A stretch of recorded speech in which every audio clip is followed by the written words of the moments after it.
Hi, everybody. So my name is, I guess it's Lucidity. That's the name that this channel had when I started back in, I'm going to say around 2008, 2009. I know at least that by 2009 I was uploading pretty regularly. So some of you may know me possibly from those days. So the bulk of the subscribers that I currently have on this channel are from when I was my vlogging days, basically, and that was from about 2009 until 2012. I do think, though, that the majority of those subscribers, because it's so long ago, it's more than 10 years at this point, or it's about it's like 15-ish odd years, right? Since more than that, 17 years since my early days, and then less than that for like when I stopped making videos. But I probably had about 2,000 something odd subs from that time period for the most part. And I think that like so much time has gone by that the majority of those subscribers probably like made a new YouTube channel, or they don't go on YouTube anymore and they went to something else, or I'm not sure, but I do think like most of those subscribers, like those subs are just dead subs there. But the number, in their honor, the number of subscribers are still above the 2,000 mark, in honor of those people. Um, but some of them might still be around. So if you're still around, it's nice to see you again. Hi, I'm here. But I think a good chunk of the active subscribers, anyone who's probably subscribed within the last 5 years, are probably here from the Japanese History for Everyone series that I created when I turned this channel into a history channel during COVID. And so thank you for sticking around. I do think, though, that going forward, if I decide to continue making videos on this channel, it probably won't be in that format that you came here for. And I completely understand if you choose to sort of walk away from the channel now, because I'm going to be changing the content, or I guess how I want to approach this channel. I totally understand. Like, not a problem. The old videos will still be here. And I honestly am debating on what videos to unprivate or private. Like, I did, when I turned it into a history channel, private a lot of the videos, but I did leave the ones that were really popular because people really love a good Japanese Furby. And I will not take Japanese Furby away from the Japanese Furby fan base. So I'm gonna leave that there. But I mean, okay. So let me explain a little bit of the backstory of this channel. I mean, basically, the vlogging era started off, so all those videos are hidden because they're kind of mortifying for me to watch. I I mean, I might want to like look at them with you guys or something like that. I'm not really sure. I'm very much debating. Some of them are actually still there. I did leave some of those really old videos. Do bear in mind, I'm very young and very awkward, and I mean, that's just that. But some of those videos are still there. Some of the more like popular ones. Like I think I did like 10 foods in Japan that are not fish.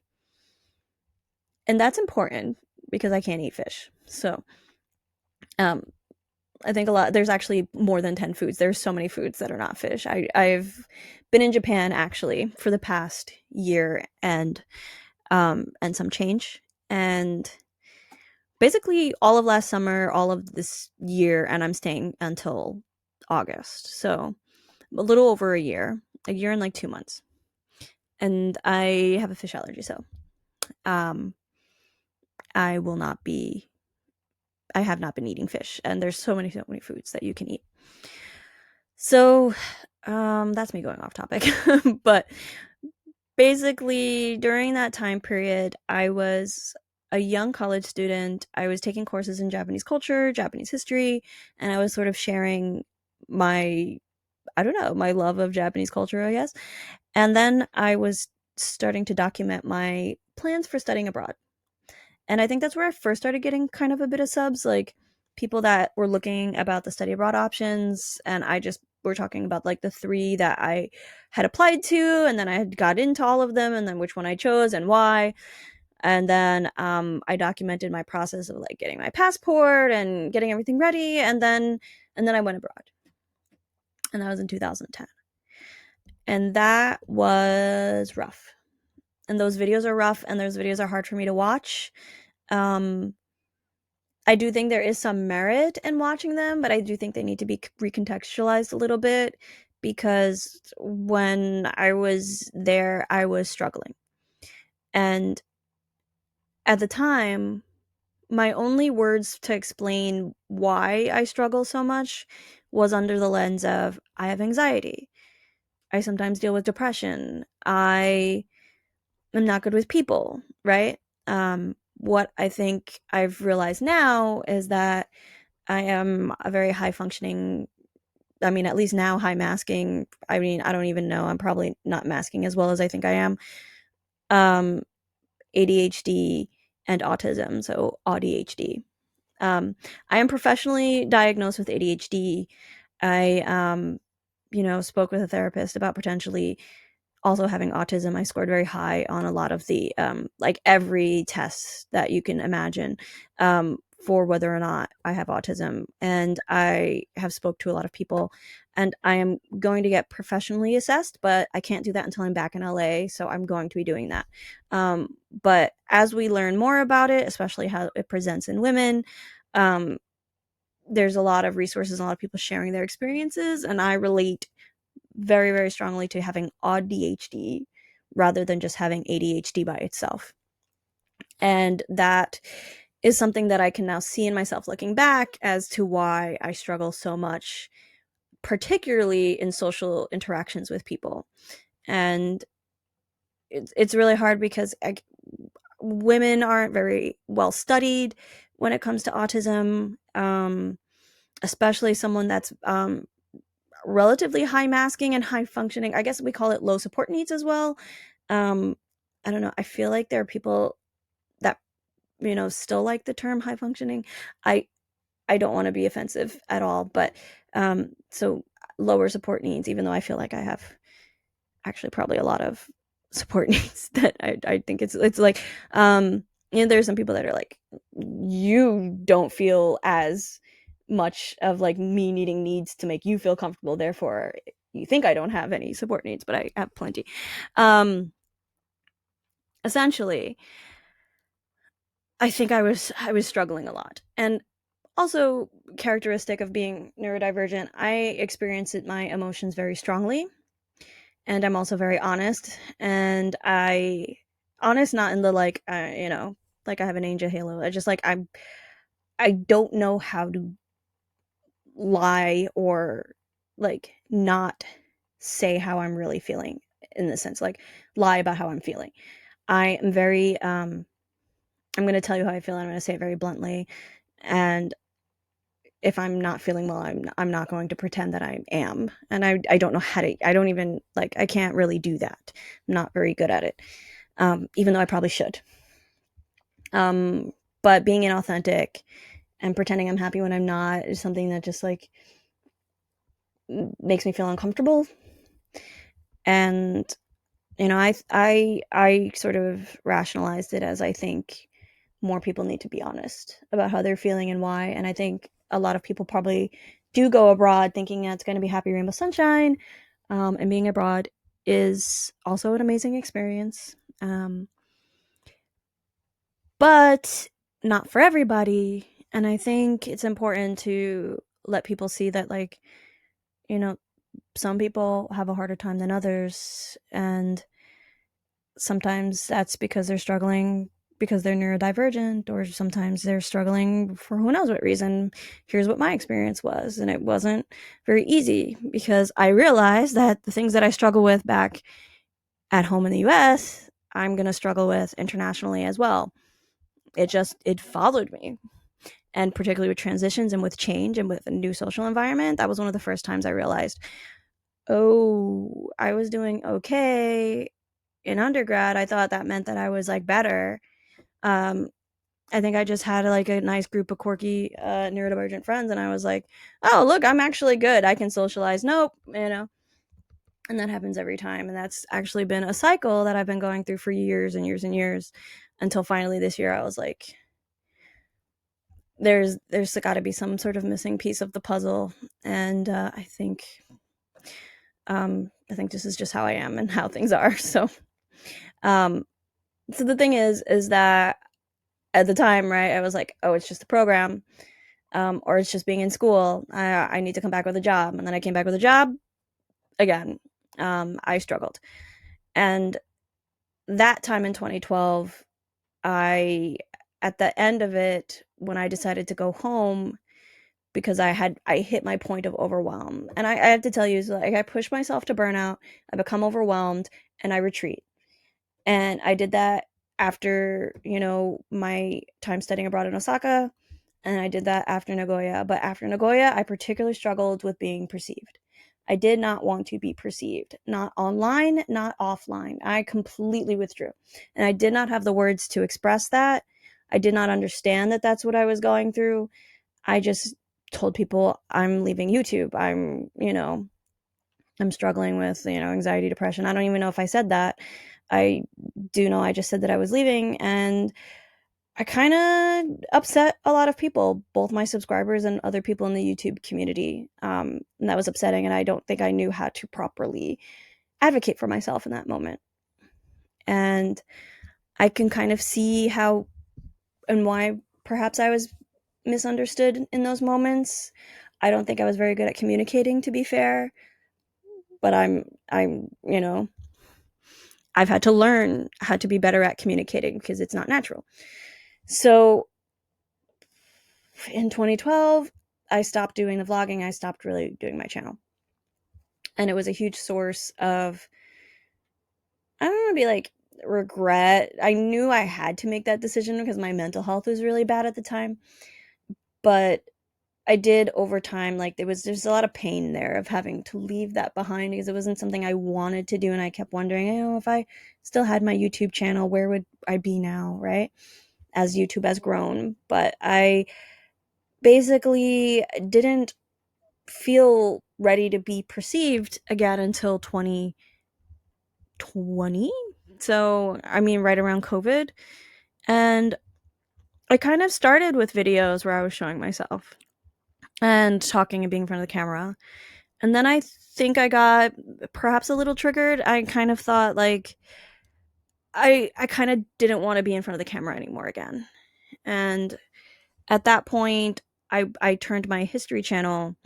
I turned it into a full history channel, right? And I did that so that I didn't have to show my face. I could just show the audio of my voice. And I wanted animations so that I didn't have to show my face, right? And the thing is that I can't go back to those videos just logistically, because the animator and the person helping with the animations was an old roommate of mine who's no longer been my roommate, and she has moved on to bigger and better things. She has a full-time job editing for a company and does not have the time nor desire to want to help me make animations anymore. And I kind of don't want to make content in that way anymore anyway. So that's okay. But I can't, like, I know a lot of you probably love the history videos the way they are right now. Those aren't going anywhere. Um, I'm happy to still make history YouTube videos talking about, especially if it's what's interesting to me in the moment. I definitely can't make the sort of animated videos the way that I was making them.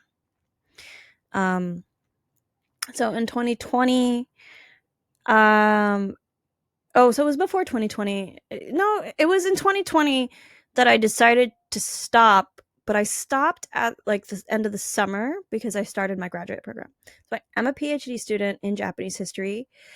I am currently at the point where I'm going to be advancing to candidacy. I have to do my exams basically.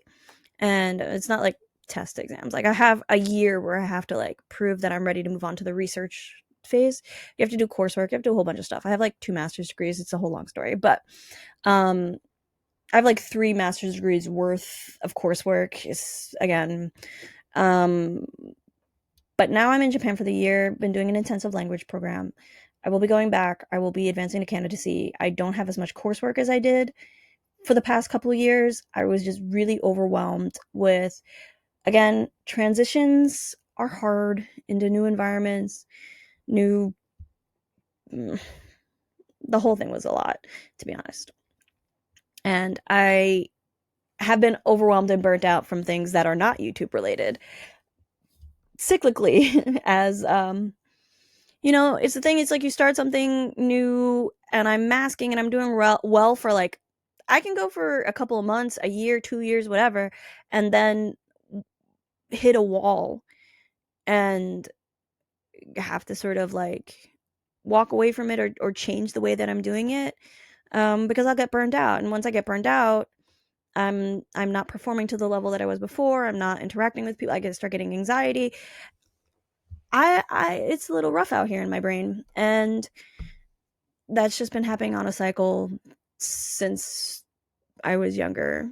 And yeah, even now. So I'm gonna go back. I'm going to probably just focus on my exams. I don't have as much coursework. I'm kind of moving into a little bit of a better phase in life in general, because I also have learned a lot about myself, and I think I'm going to adjust my expectation for me, for life, for all of it. So, what I would like to do now with this channel, I think I've reached a point where I'm starting to feel comfortable with being perceived again. And I don't know if this outlet is going to be the right outlet for that, but I want to try. And what I want to do is, look, I have ADHD, which also means that I have a lot of things that I'm really passionate about that I cycle through, a lot of things I'd love to talk about. And it's not always going to be Japanese history or Japanese culture, or, related to my experience living in Japan. Sometimes I'm going to want to talk about the Titan submersible, because I have a lot of thoughts. And sometimes I want to talk about like why I think Cat's Eye is successful and why Vicha wasn't. And sometimes I'm going to want to play a video game and talk about that. Or sometimes I'm going to want to, like, I don't know, talk about spirituality. I have actually no idea. I'm kind of like thinking that I just wanted to be a channel that feels like it's a safe space for me to talk, to engage, to say what's on my mind and interact with people again. I miss the kind of old days of YouTube where everything wasn't about monetizing. It was about community. And we used to just make videos and we used to just talk to each other. And you didn't have to have a good camera or a good mic or even anything that important to say. You just needed to turn on the camera and talk and address other YouTubers, your audience, whatever. And I kind of miss that. And I mean, it was really cool when monetization became, like, I'm honestly the early, like 2008, like, I don't know, like not everybody was monetized. It was kind of a big deal to have like enough subs and enough, like, stuff to like get monetized. And so a lot of us weren't, and we didn't care, and it wasn't about the money. And I don't think everything that you do in life has to be monetized. It's a little bit late stage capitalism for me, and the way the world is going, I would rather not make my entire life about capitalism. I kind of just feel like sometimes I want to talk about stuff to somebody and not like inundate all of my friends and family with constant nonsense about how I feel about the Titan submersible or K-pop or like any of those things. And I also feel like this content is like starting to become mainstream again. I feel like there was a period when I stopped in 2012 where I just felt like I couldn't keep up with people who had the best camera, the best mic, and everything was so polished and there were graphics and blah blah blah blah. I feel like more people are starting to just sit in front of a camera again and talk. And I know I can sit and I could just listen to people talk for an hour about whatever, true crime. I also really love true crime, things like that. Um, I listen to true crime videos all the time. I love Hank Green, amazing content creator, does so many things. Like he just sits there in front of it. Like he brought like the Vlog Brothers became a thing again. And that was the old YouTube days were Vlog Brothers, and now they're Vlog Brothering again. And he's just like, "Hey, John, this is what I heard about, and here's how I feel about it, and blah blah blah." And like, not all these crazy graphics and everything around and whatever. So to start, I'm in Japan. I'm still living with a homestay. I have a gaming laptop and this mic. When I go back to the US, and that's going to be in another month and a half, I'm going to be moving back into my apartment. I'll have my desktop set up. I have a much better camera there, and I think I can get it looking all pretty. For right now, I'm on the floor of my homestay room, right? I don't know if that's cool with you guys.